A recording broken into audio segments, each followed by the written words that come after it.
Yo, I want to talk about Bloomburrow, the latest set that's a departure from traditional Magic in that it features cutesy anthropomorphic animals, and yet to many feels like the first return to that traditional Magic vibe in a while because there's been more attention to the lore and the setting of Bloomburrow is high fantasy, and not cowboys or detectives or some nonsense. But my question is it for Commander? Wizards of the Coast make it well known that Commander is the most popular format, and so seemingly, because of that, their support for the format can feel a little overboard. Modern Horizons 3, a set for the modern format having Commander precons to purchase, but no modern precons, is a great example of this. And in this video of mine looking at Thunder Junction, whilst opening up packs, I questioned why cards seemingly designed exclusively for Commander, with little to no mechanical support from the rest of the set, were included in play boosters designed for Draft. Draft is a totally different format, and if you open up a card exclusively for Commander during a draft, it's basically an unplayable dud. Usually at Mythic, what a waste. So okay Bloomburrow, it seems every set is a Commander set now, and while I have a box of play boosters supposedly designed for booster draft, I wonder how you're going to fare if we play a 12-pack Commander Scramble. I want to see if you're actually a Commander product in disguise. So, the game is simple. Open 12 packs, and not including basic lands, see if we can pull enough cards for a complete and legal Commander deck. To do it, we're going to use play boosters, which, as I understand, can include cards from Bloomburrow and the special guest list. So from what I can tell, no extra bonus sheet this time, and even those special guest cards are only going to show up 1.5% of the time anyway. I do this full time, and even I have trouble keeping track of the constant changes and obfuscation as to what's actually included in a pack. For instance, they've changed the odds of finding a rare or mythic, which the wiki sums up better than I could by saying, with this adjustment, the chance of getting 2 rares in a play booster went down from 37% to 23%. The chance of getting 3 rares went down from 4% to 1%. The chance of getting 4 rares went down from less than 1% to negligible. I'll link to that below, but yeah. If the intention of these constant changes is to keep the customer confused so they never know what they're getting for their money, I'd say it's working on me at least. WotC put out this official graphic, which is an explanation of what's included in each slot of a pack when opening up a play booster, so you can know what to expect. But if you watched this video of mine, which is the last time I opened up some play boosters, you may remember the order of the cards seemed to change from pack to pack, which I think may be another tactic from WotC in keeping their customers in the dark about exactly what it is that they get for their money. It's hard to keep track of how many rares you've pulled, which ones are supposed to be guaranteed and which ones are meant to be wildcards when they keep shuffling the order around from pack to pack. This feels intentional. So going forward, I want to not only see if this is a Commander product in disguise, but if I'm right about these pack contents being shuffled and obfuscated too. But we do have some good news in that none of the cards in either of these sets are banned in Commander, which means we can use whatever we pull here today to build our deck. However, the challenge comes in with the numbers. Commander is a singleton format with decks that require 100 cards. Because we don't know what kind of deck we're going to build yet, 37 of these 100 we're going to assume are lands, because that's a decent average number of lands for any Commander deck. And technically, these lands could all just be basics, so we're not really interested in any land cards that we get from these packs. There'll be a nice bonus, but whatever. So that means that we need 63 unique non-land cards to make up a deck. Pulling 2 copies of the same card is often good for draft, but it will be bad for us here due to the singleton nature of the format. Now, the chance of us pulling 63 unique cards of any one colour from 12 packs is very improbable, potentially impossible. So, if we assume that our deck is 2 colour and don't include our commander, that means that we need to pull 31-ish unique cards of each colour to make the deck. Less when you factor in colourless and multicolour cards. Doable, but really what we're hoping for is to pull at least a 3-colour commander. That works out to only be about 20-ish unique cards of each colour, again not factoring in colourless or multicolour. And those numbers are a bit more achievable here. Will a deck with literally every card from at least 2 colours across 12 packs be a good Commander deck? Probably not, but will it be legal? Yes, if we can do it. And the first step in discovering if we can is finding our Commander, which for our best chance of success will have to be one of these 6 cards, who, unless I've missed any, are all the cards from the set that can be the Commander for a 3 or more colour deck. And honestly, even those last 2 are from the 1.5% special guest list, so yeah, this is going to be tough. But where am I getting the packs? If you've watched any previous box opening videos of mine, you'll know that I have a mysterious benefactor. One that I really appreciate and I'm thankful for, but one that I don't exactly have a lot of contact with. They send me gifts without really asking for anything in return, which I choose to make videos out of because the gifts are Magic related, so why wouldn't I? But I always make a point about how they're not a sponsor. There's no requirement for me to do anything with what they sent. They don't pay me, I don't have any kind of contract with them or whatever. But the gifts keep coming, so I always feel the need to say thank you and link to their website. But this time, I'm not going to do that. If you're curious as to who they are, go check out my other videos. Like I say, I link to them in the descriptions normally.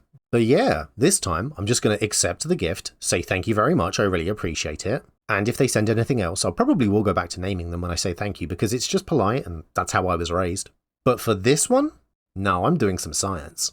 I've got no obligation to them and I've made no commitments. Does this mean they'll stop sending me free stuff? I guess we'll see. Who knows? I really don't have a good read on them. Which is sort of wild really, because this booster box isn't cheap and they just gave it to me for free. That's a big deal. So thank you, mysterious benefactor. Like genuinely, thank you. I'll be interested to see what you do next after this, and even if that turns out to be nothing from now on, I still really appreciate it. Anyway, let's get scrambling. Mr. Hands, are you there? Wonderful. Would you be so kind as to open up that box for me? Thank you. So, first things first, we have one of those QR code insert things which tells us about the cards. And if you could flip that over for me please, because on the back it tells us what the draft archetypes are for the set.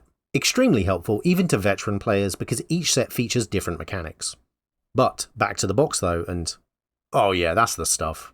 I do like the artwork used on the packs. I believe that's Mabel, the sort of protagonist for Bloomburrow's narrative. But they look really good. Can you take 12 of those packs out for me please? Fantastic.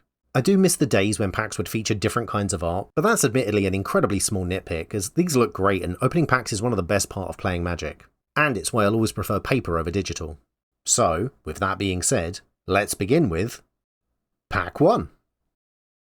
Now, Mr. Hands has laid these out for us in the order that graphic from earlier said they should be in. So let's bring that up over to the side and compare it to this pack's contents as we go. You know, to see if WotC are right about what they say is in their boosters, or if we were right that the order seemed to change from pack to pack. Apparently slots 1 to 6 are our commons, that does seem to be the case, so check. Slot 7 is our common, or the 1.5% chance of those special guest cards. That's a common, so I guess also check. Slots 8 to 10 are uncommons and, well, no. I mean, that's a common. So, okay, wrong. Slot 11 is a rare or mythic, but that's an uncommon, so no. Slot 12 is a basic land, and nope, that's our rare. Slot 13 is our non-foil wildcard, and again, unless that wildcard is a land, that's also wrong. Slot 14 is our foil wildcard, and while surprise surprise, it's a common, that is a foil, so does at least appear to be correct this time. Check. And slot 15 is our non-playable card slot, which, who cares, but is also correct. So zoom back out for me again. Because seemingly the cards are all there, just in the wrong order. Which isn't a massive issue, but they are the ones who made that graphic. It was important enough for them that we knew exactly what to expect in each pack, because a customer knowing what to expect when they buy something builds consumer trust. However, this graphic is clearly wrong. So, to put my tinfoil hat on for a moment, if shuffling the card order from pack to pack is intentional, it's probably done to add extra complications into figuring out exactly what you're getting from a pack. Which in turn they'd only want to do if they're trying to obfuscate something, because it's easier to hide something from someone who's confused by it. Which in turn again they'd only want to do if what they're obfuscating is something negative, manipulative, or somehow anti-consumer or to the customer's detriment.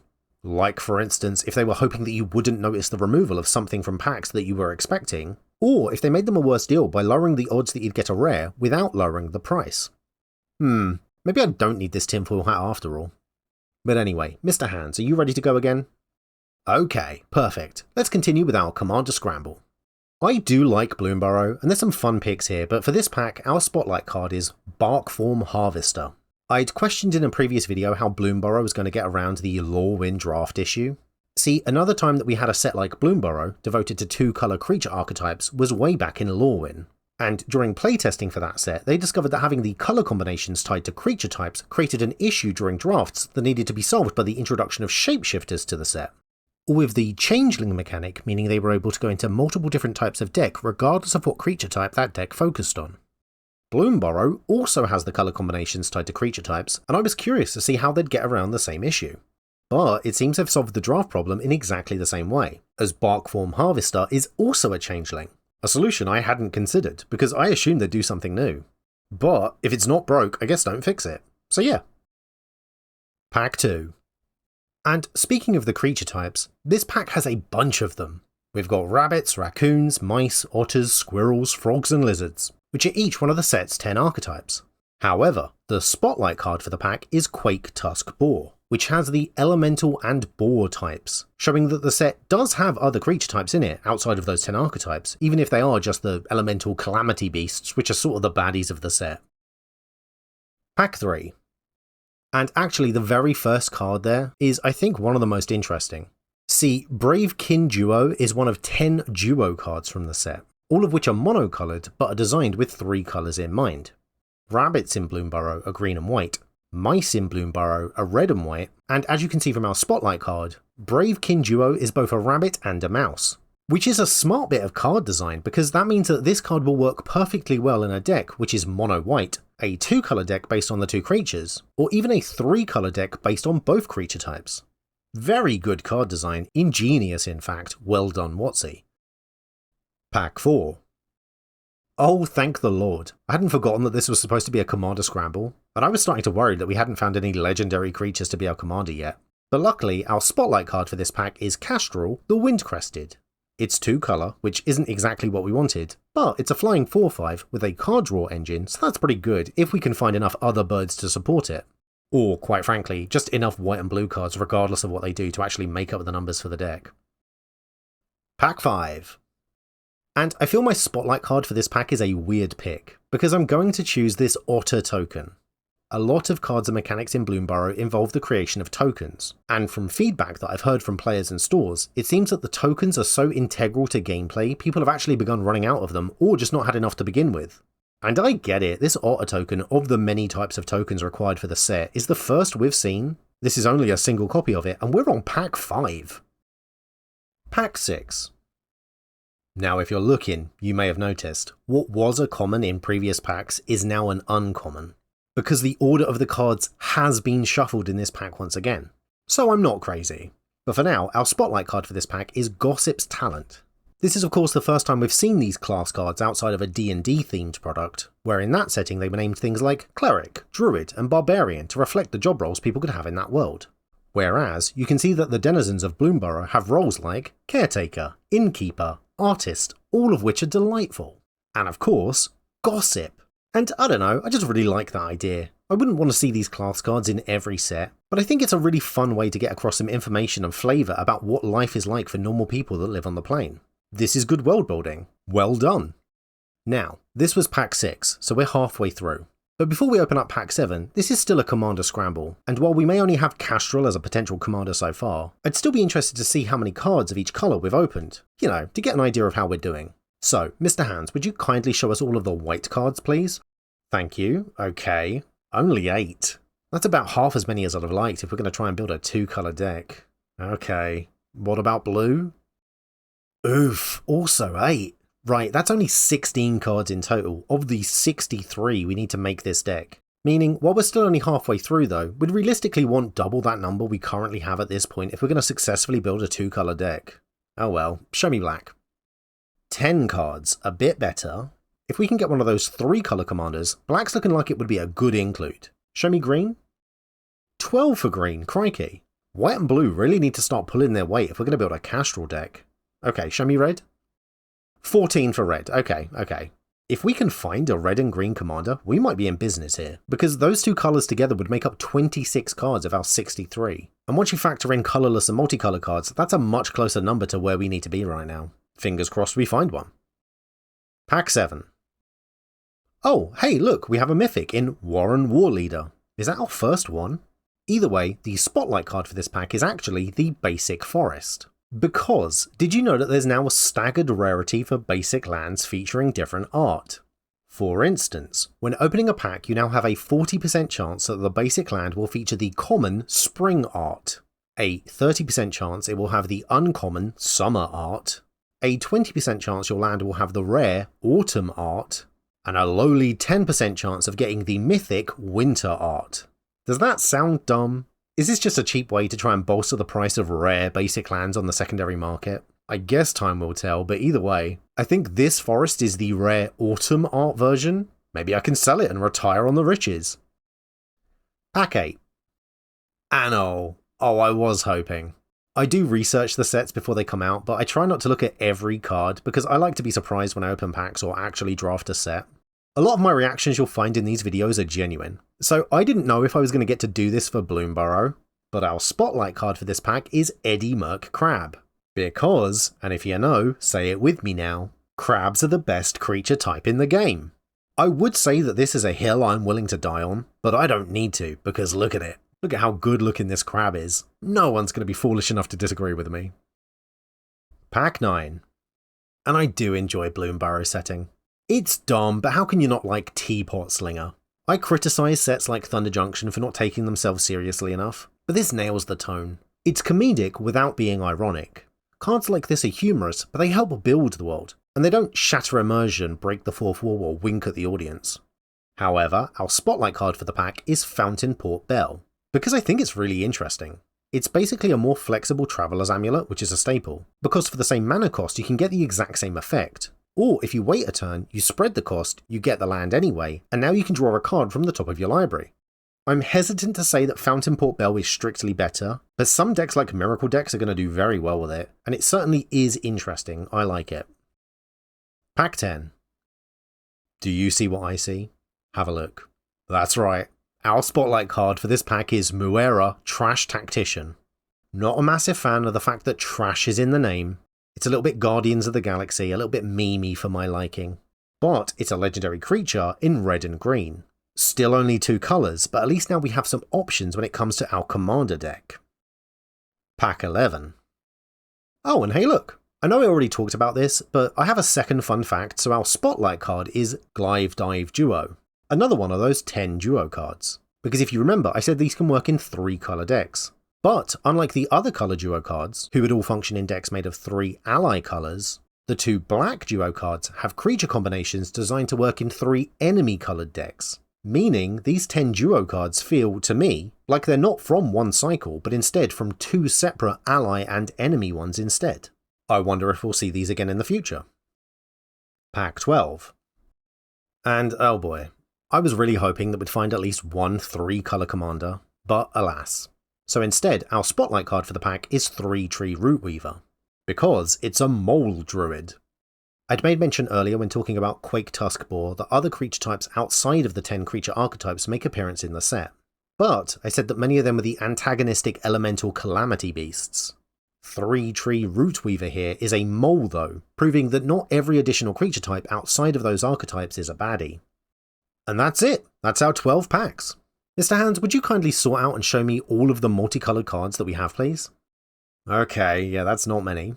But if we're building Castrol, we have 3 white-blue cards out of the needed 63, and if we're building Muera, only 2 red-green ones for the same target number.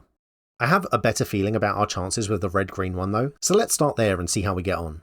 But before that, any which way we aren't using black, so Mr. Hands, out of interest, could you please show me how many black cards we've pulled?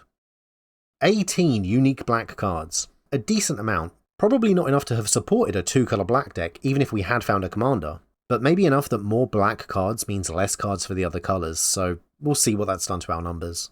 Now, let's try and build a Muera deck. Mr. Hands, could you please show me the red cards? 21. Wow, okay, those are good numbers. If we add these to our 2 multicolour cards, that means that we have 23 total. 40 cards remaining for our deck target of 63. If we've got 30 green cards and 10 colourless, I'll be amazed, but we will have done it. Mr. Hands, show me green.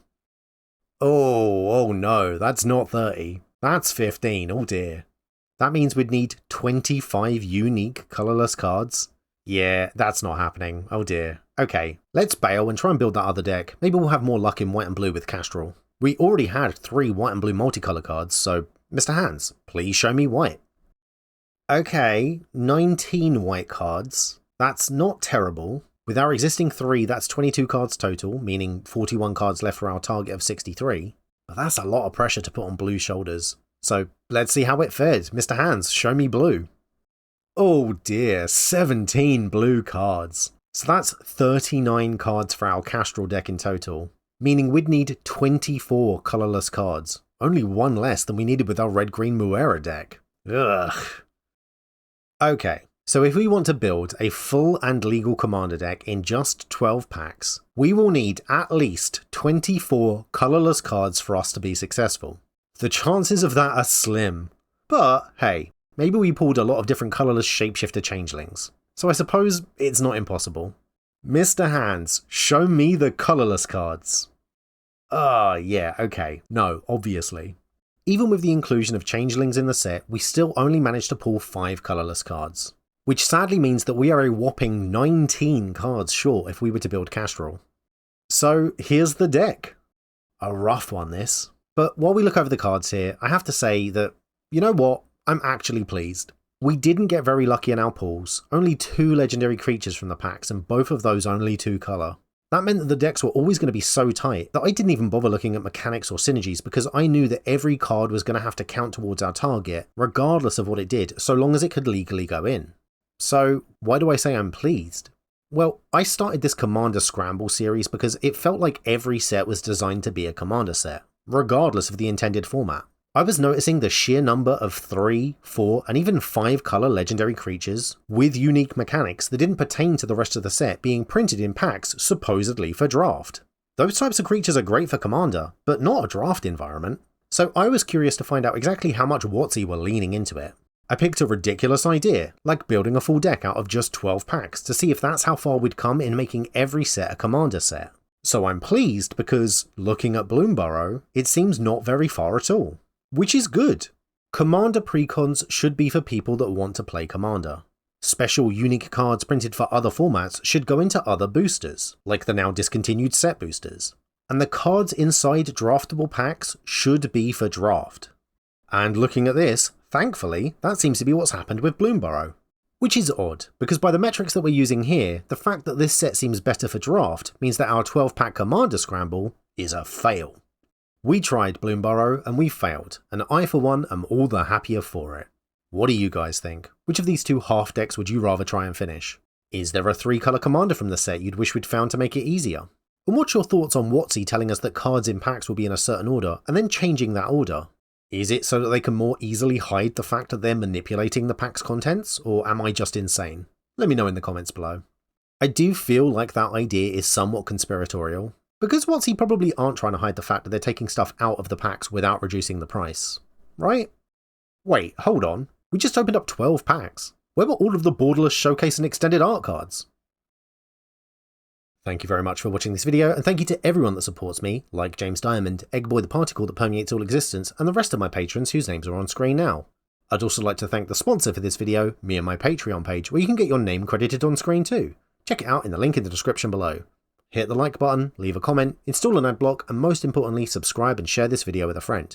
Hit the notification bell and do all those things the algorithm loves. If you agree or disagree with any of my points, apart from the crab thing, or you will be wrong if you disagree with that, or you want to see me do a video on another subject, let me know and I will see you next time.